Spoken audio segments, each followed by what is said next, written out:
don't know what's turned down, but I captured it.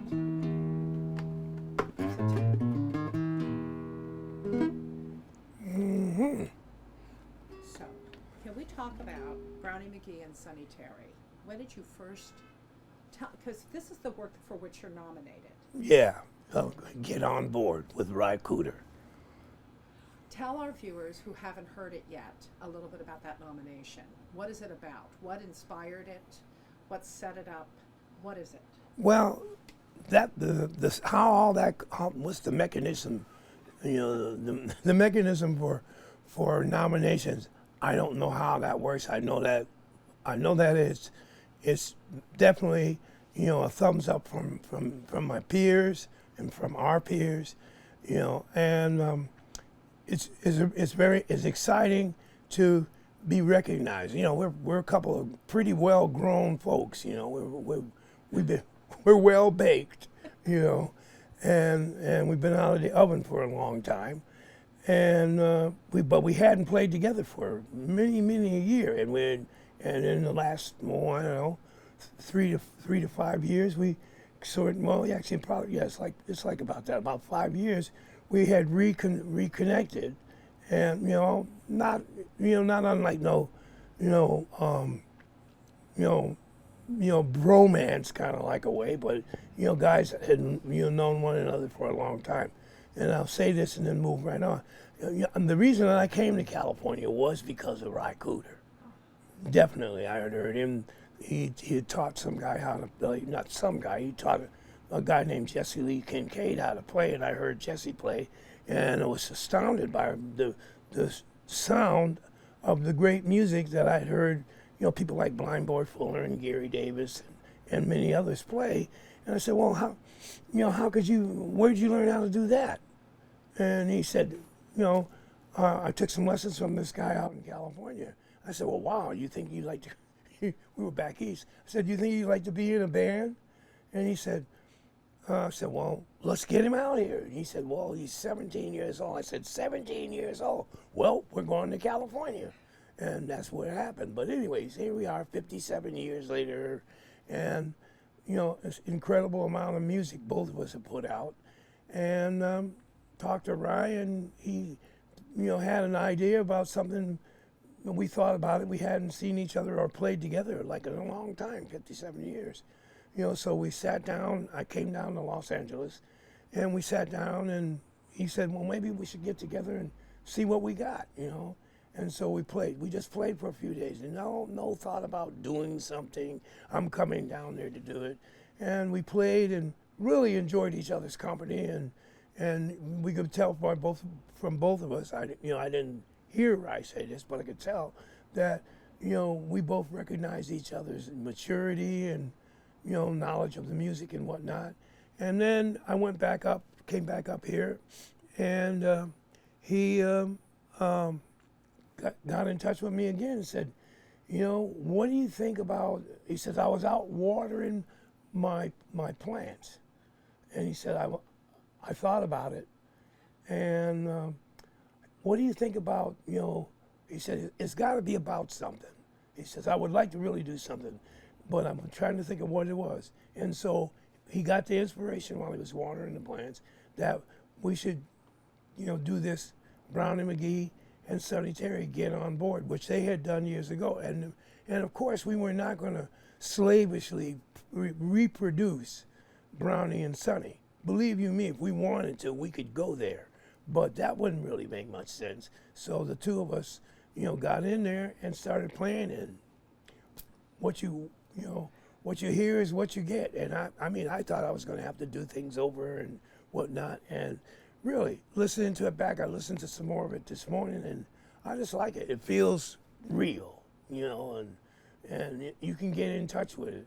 And so we put it out there, and and fortunately, I would say everybody that's come into contact with it has just loved it, and so here we are. And obviously, people in the Academy and people who are connected to the Academy, and really liked it too. So we're really both of us are very happy. I'm extremely happy to be recognized and nominated.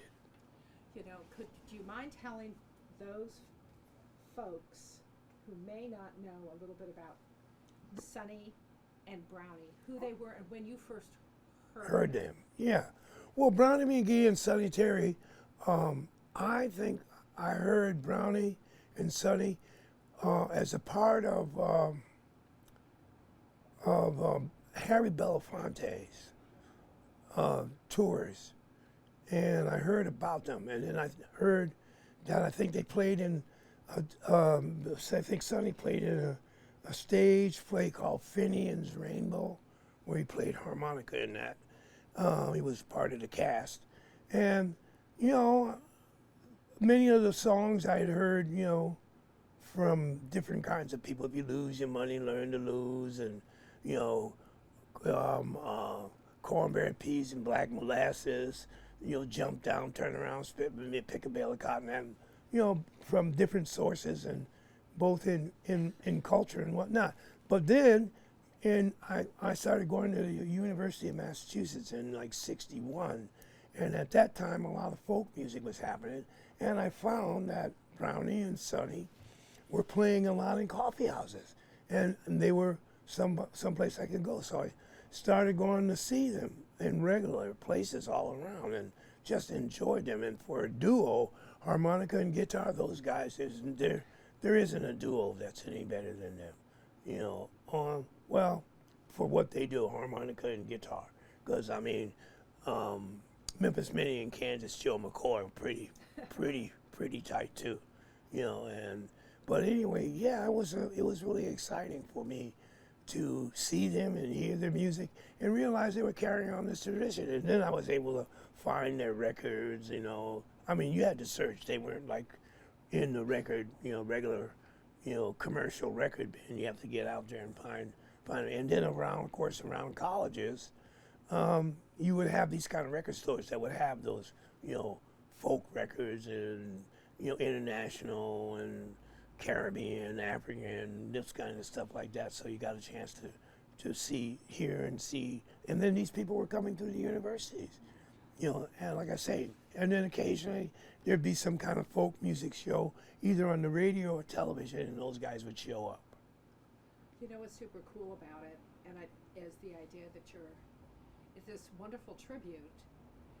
You're opening up their music to a whole new generations of people, who may then go find the original recording. But it's super cool that the idea. What do you make of the fact that younger generations, when they see when it's Grammy nominated, likely to win a Grammy, I think. Thank you. So, and to the idea that how important is that to kind of introduce and keep this music alive? Well, the music is alive. It's the money business about the music that has to pretend that it's dead, so that everybody panics and tries to put something in that space. No, the music is very much alive. You get there, you put, it's like you really hear that it is. It's just not played. And so one of the things that we did was being able to enjoy that. We were able to be inspired and play and know these songs and seeing these guys.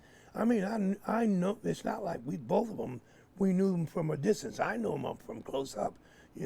Sonny would hear my voice and say, "Hey, is that you, Taj?" And Brownie, Brownie lived right over here in Oakland. In fact, I was driving down Telegraph one day, and I couldn't believe it. Brownie McGhee, I had to turn my vehicle around and come out and say, "Brownie, what you doing out here?" He said, "What do you mean, what am I doing out here? I live out here." I don't know where I thought he lived. I knew Sonny lived in New York, out in Long Island. But, there you go. And they were real people, approachable, guys you could talk to, and I did. And the music is approachable. Music is totally approachable. Couple guys, and then, it's clearly two guys that got over their handicaps. Brownie had polio, had a great big shoe to be able to balance him out, and Sonny was blind, and then those guys get out, and none of that meant anything to you once they started playing that music, and they were just fantastic. And as young guys coming up, I was a few years older than Ry. These guys really impressed us, and we got a chance to really get it. And separate, because he went to this place, the Ash Grove, years in to hear them, in the early years. His mom drove him down, and also too, if you do go online, there's the making of Get On Board, which you can find on YouTube, and that's really good. It's about a 14-minute interview with Linnell George, who really, Ry brought in because of her, she reviewed his records, and he always gave him positive reviews. So I was really glad to meet her, and really glad to be in that circumstance. It's really great, I'm very happy that this is the response we got from putting this music out, because it's not where we were coming from. We were coming from the music and our enjoyment of making it, So you've gotten a nomination for this work, but what would it mean to you for this work to actually win the award? I mean, the nomination, it does make a big difference because it is your peer. These are people who know music. But to win it for this particular work, what would that mean to you? Oh, right up there with Oxygen. Yeah, really be absolutely amazing. Be wonderful. And it really, and so it just goes to show you that continue doing good work, and and just not be afraid,